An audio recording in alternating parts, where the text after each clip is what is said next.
Everybody, welcome back into Bayou Time. Harry McCullough here. It's summer is coming to an end. Of course, that was Labor Day weekend. School's been in session. That was the old school year, but school year has started.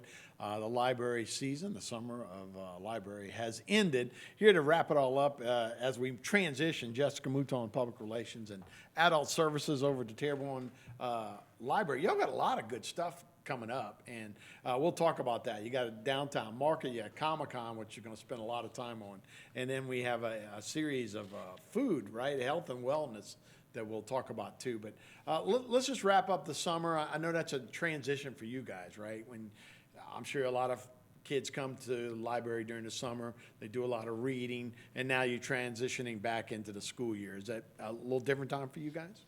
It definitely is a bit of transition. So, for instance, in the summer, a lot of kids, it may seem like they slack off on their reading, but it's the most important time to encourage reading because they're in between school sessions, and you don't want them to slump off on anything that they've learned or their reading habits during the summer. So we have the summer reading program that always encourages them to do their reading. But now we are transitioning back into the school year, so we are really ramping up our efforts to keep the kids engaged with the library, including a bunch of programs we have going on in September and forward. Yeah, so September is the time to get your card. Is that what you're Yes, the American Library Association has declared September to be National Library Card Sign-Up Month.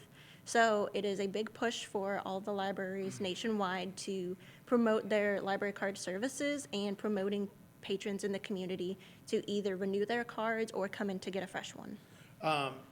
Is that an annual thing, or if you have a card, you have a card? How does that work? It's a push to help advocate for the services for the library, so we really ramp up what we push about the programs and the services that we have, all at no cost to our patrons up front. So everybody in the town that travels here pays taxes, they pay into the library. All of our programs are available for anybody to use. Right. So we have cards of different levels, and we have a lot of services that can be used inside and outside of the library. So this is just our time that's dedicated to push all of those things to encourage new library card holders. I see. And you did have you already announced your summer reading winners, so that as a return for the school year, that was great for those kids. But one of the first things we want to talk about is the downtown Houma Makers Market. That's Saturday. The market is September 9th, right? And that's in the morning from 10 a.m. to 2 in the afternoon at the library. Now, you were talking about some of the services. You guys are going to have booths. In the past, you've had up to 70 different arts and crafts booths. Yes. Not quite maybe, still taking people if they want to come. But a lot of people can do their crafts at your creative lab, and then that's part of what's going on at this market, huh? Yes, so all of the vendors that are at the market, they are all local vendors. These are people you see around town that you've bought stuff probably from them before at other markets. We have a lot of different ways to support those vendors in our market. For instance, we have a free seed library. So we have donations from the community for vegetable, fruit seeds that people can come in and borrow. So you take them home, grow your plants, your food, save the seeds, bring them back. So that way someone else can use them. We also have a creative lab that has a lot of machines for creative outlets for people, such as sewing machines, Cricut cutting machines. We have a 3D printer, a Glowforge, cutter, and engraver. Anything that we can really use to help our people in the community that just want to enhance their hobbies. So if you want to learn more about gardening, we can help you with that. We can give you the resources, the starting seeds to get your garden going. And if you're interested in hobbies or quilting, crocheting, anything like that, reach out to us, and we probably have some people in our network that we can pair you up with to teach you those hobbies, all at the library, including materials that we have for you to use. That's amazing. Now, how many people and machines, I mean, how used is these resources? We have probably so far this year helped hundreds of people in the room, a combination of groups who have come in to learn. So for instance, we have partnered with some of the local Girl Scout troops to help them get their badges, such as for sewing or for different projects that they're working on that they need badges for. They come in and get certified that way. And also just people in the community who They may have learned sewing before, they don't have a machine, they want to do a project, they can come in and do that. Right, and see if that's something they want to do, right? And like the 3D printer, now, that's some technology, I just don't wrap my head around 3D printing. Right. But that'd be a great way to learn and watch somebody do it and going, oh, maybe this is something we want to do. Yes, a big push is that everything in the Creative Lab, including the machines, you bring your own material. So you don't pay for any of the services in the room except for the 3D printer, because we have to supply the plastic for it. It's Right. just to make sure the machines are safe. And how big of things can you make from that? You can make things about 5 or 6 inches in length and width, but that's dependent on the project you're working Sure. on. A lot of things can be split up into smaller bits that you just glue together. Yeah, that's so cool, though. No, and a lot of people just don't realize that's going on at the library. So usually why we're here. Yeah. So you have these markets about once a quarter, maybe a couple times in the spring, a couple times in the fall, right? Right. We try to have them a couple times in the year on the Saturdays. Those are our bigger markets where we use a lot more of the parking lot. The Tuesday weekly markets that we had before the giant heat wave, we're bringing them back, hopefully starting September 12th, weather pending. So that's the big thing for the markets, is that they are all outside and they're weather pending. So if you want to keep up with the markets and when they're going to happen, just check out Downtown Houma Makers Market on Facebook. All right, downtown, we had a little chyron we can show. Downtown Houma Makers Market, Saturday, September 9th. That'll be from 10 to 2, but it's all part of a series that you guys do. Comicon is coming in September the 16th and 17th. And this is a big deal. I know folks like me that maybe don't read the comic books like we should. But if you know pop culture, you know Comic-Cons are a big deal. You guys are part of almost a circuit, right? You said a couple of years ago, well, the last time you were in, 2019 was the last Yes. time? Tell me about that event. So the last time we had this program was in 2019.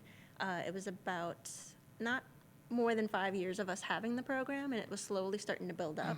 So that time was a Sunday, and we have now been able to upgrade it to a 2-day event. So it will be a Saturday and Sunday this year. And we're super excited to have the extended time, because that means we can have more panels and a cosplay contest this year.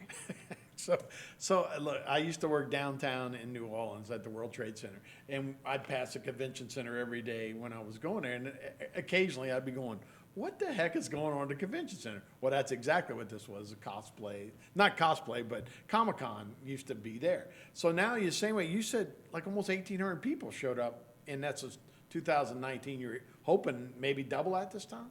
We are hoping to have as many people come to the library for the It's Comicon free, as right? can make it. Yeah. Yes, the entry is free, and all of the panels are free to attend. The only thing that would cost is if there's anything from the vendors that you would like. Another free thing we're offering is a limited print edition of the Comicon button as a souvenir. So there will be a design made for this year. We are going to preview it on the library Facebook page. If you would like to check that during this week. We're going to have a bunch of different panels and special guests, cosplayers. These groups have won awards nationally. They are recognized in their field. So like you said, this is a big deal for the people involved. Yeah. A lot of vendors have said for the scale that they are at, this is their first 2-day con they are attending. So it's a big deal and all in So a for lot of everybody people, involved. they'll have to stay around and it'll be great for the economy as well. You'll be on the first and the second floor. And so you can go to the website, right, and see all the people that are going to be there and all the booths and stuff. Yes, so all of our vendors are listed on the page, and our event schedule in its totality is on there. But please be aware that this program is subject to change in schedule and vendor attendance as we get closer to the event. So all the information that will be the most up-to-date, you will have in a welcome packet when you get to the library the day of. So folks travel around. You said it's kind of the season, right? Right. So they may be in New Orleans one day, here the next day, Texas the next day. Right. So it's kind of a traveling show almost? For a lot of vendors, they are, like you would say, in a circuit of sorts. So for instance, when word gets out of one place, Right. opening for vendor applications, the word spreads in those communities. So a lot of people They make connections with other vendors, and they pass the word around of the program. So we So- actually didn't have to even announce that we were accepting applications for vendors. We got full before we announced, we could even so you're announce for full, vendors. right. Yes, we are completely full. We cannot accept any more vendors, Looks unfortunately, like for about this year. 40 or so? Yes, there are a lot of major groups that will be in attendance. For instance, the 501st Legion, which is the replica-specific stormtrooper group, if you see Right. them at other events. Yeah. The Rebel Legion will be around. There will be model cars and props and other vendors that are there outside of costume, potentially. Oh, well, this is cool. So you got first floor and you got a second floor. Is any of it like adult where you kind of keeping it away from anybody, or it's all? It's all open, so if, for instance, there are comic artists or different booksellers, if there's any content that would be 18-plus specific, we advise them to keep it hidden away. I got you. So it would be by license or ID to prove age, Right. kind of thing. But we try to have it as accessible to people as possible. Sure. So we want it to be a very open and welcoming environment for people, including for cosplay. Yeah. So I'm looking at Nerd Swap. What would a Nerd Swap? What would they be doing? So Nerd Swap is actually a local group that they host meetups. And depending on the location, some of them are 18-plus only, some of them are all age. Again, depending on the location. Yeah, no, I got you. But a group like Nerd Swap, they would host their own vendors. So it's almost like our convention is connecting people with other programs and events going on in the community as well. Okay. Miss Ulala? Ms. Ulala is a cosplayer from the region, and she actually very often teams up with some of the other cosplayers that are listed in the program list to make companion cosplays. So they get a group together and they pick a theme and they do cosplays Right. together. And you guys are encouraging the people to come to the convention, the customers, as you say, they want to dress up too, right?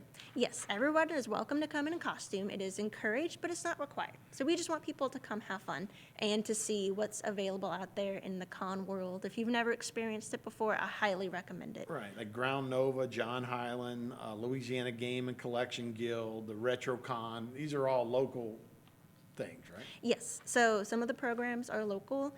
When they host their programs, they do have an admission, but we do invite them to come and talk to people about their programs that they have. Right. No, this is awesome. So what's the more popular, we got 30 seconds, and we're going to carry this on to the next one. What's the more popular, Spider-Man or Star Wars, or is any particular one? There will always be stormtroopers. There will always be Spider-Man. More than one. And women, right? Right, more than one. Especially with the new Spider-Man Sure, movie going right, out. right. You'll definitely notice what the most popular stuff of the year is based on how many people dress up as Right. it. So this is a big event. There'll be a lot of people in town for a big 2-day event. Comicon, I'm not exactly, again, this could be a generational thing. I was thinking it was all comic books, but you said it's more pop culture, right? So Yes. it- So it- anything related to. Right. That's why Barbie can be involved. Right. She doesn't have a comic book, I don't think. I don't know. Right. But it's pop culture, so you'll probably Yes. see a lot of Barbies. Well, typically when you go to cons, you'll see a lot of people who are dressed up as what the popular thing is of the year. My only best guess is that we will see a lot of Barbie because the movie came out and Right. it was really popular. Anime is always popular, right? Yes, yes. Which There's is always kind of a form of, I Right. guess. So for pop culture, it can encapsulate anything to do with movies and music and video games and comics and art and just a lot of stuff that's creative in nature kind of thing. And it all revolves around characters and people, and real or fictional. So you'll always see people dressed for Star Wars and Star Trek and a lot of those big staples in pop culture. But I guarantee you, no matter what you dress as, from your niche hobby or pop culture thing that interests you at the time, there will be somebody that recognizes what you're wearing, Right. unless you're doing an original character. Sure. And dragons are big now, right? Game of Thrones, but other things, dragon things are big, right? Right. So a lot of pop culture, when it blows up in the Comicon world, it tends to have a ride for some time. So for instance, because Star Wars is currently still making movies and still increasing the books that they're making and the relevance and the importance of it, you still see it relevant even today as compared to back when it was first made. The hype and the excitement around it. That's the biggest thing you'll find when you go to a Comicon, is the room is just buzzing with excitement and happiness and people just excited to be around other nerdy people. No, that's awesome. Wizards, of course, from the Harry Potter days. Low key, I think, may make a guest appearance, right? May make a guest appearance, yes. There is going to be a new season coming out. So a lot of people are getting excited about that Including again. one Jessica. Possible, we'll see. We're looking to see the weather because a lot of people, they're deciding what their costume is going to be based on the temperature outside. Right. Because you can only guess how cool or warm it's going to be inside of a convention center. Right. Now, you did say that there'll be a couple panels, like local panels that'll be going on, right? And Yes. some contests. Why don't you tell me about that? Yes. So on the Saturday, we will have a couple panels, including a live podcast with the Bear and the Beard podcast. They are a duo that talks about pop culture, nerdy things, comic books, movies that's coming out. So they invite people in the audience to come and interact with them and talk with them about nerdy things. That will be a live podcast that will be recorded and published on their site later.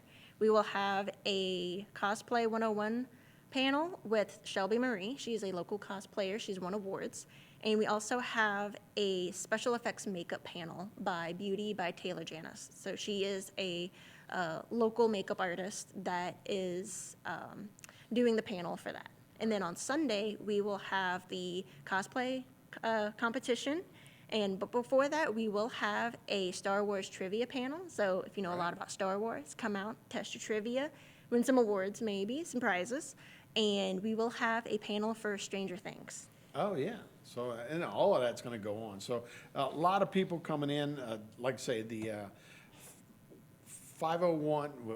501st. 501st. 501st Legion. And the Rebel Legion, that's stormtroopers with movie quality stuff. And Yes. then the Rebel Legion is a little different take on Yes. that, right? Yes, those are the cosplayers who have Stormtrooper or Mandalorian type costumes from Star Wars, but they take their own twist on it. So that's a group for people who are interested in those kind of costumes and that quality. They can get involved in them. All right, so cool. And the whole thing's free. And again, it's September 16th and 17th over at the main library. So I just might go as a tourist just to check it out. You know? Of course, So, yes. We encourage everybody to come. You don't have to wear a Right. costume. Though we do recommend that people just be mindful of others in their costumes. So, for instance, some people have large costumes that take up a lot of space. And So, expensive, I'm sure. right. So we just don't want people to come in their cosplay, maybe get destroyed or so because of the crowd. So we just want people to be mindful of space, depending on how many people are there too. So we can't anticipate the size of the crowds, but we will have security in place. We will have measures to keep crowd control. So That's so it's a awesome. very safe indoors event. And it's just welcome and opening for people. So Can't wait. Now, health and wellness, Body by Thomas is also helping out. You're going to have a series on September 20th, October 11th, and November 29th. yes. So on the screen are the different topics for each program. We are partnering with Thomas Nguyen from Body by Thomas, the local restaurant off of Corporate Drive. And he has a lot of experience with different things related to health and wellness. He has trained other people, he has certifications, and he will be teaching some classes to help encourage people for whatever ways that they can engage with health and wellness in a positive manner to seek those outlets. We do want to put out there that this type of resource is not meant to replace professional help. Sure. If someone needs medical assistance and professional help, to seek those resources. Right, a great way to learn about nutrition, like just stress management and mental health and the correlation between those two. That's a great way to learn about that and see Right. somebody's take on that. And Maybe the food you're eating is maybe stressful in a different way to your body. Right, and there's some things that people may have been hearing their whole life, but they may just need a little reminder about it, or maybe the science has changed about it over time. So, for instance, we try to keep our medical department at the library as up to date as possible for whatever information as it gets updated. Absolutely. Jessica, and one of my favorite guests. I appreciate it. Looking forward to the big couple of weeks at the library. Thanks for being here. Thanks for having me. All right, we'll be right back with more Bite Time right after this.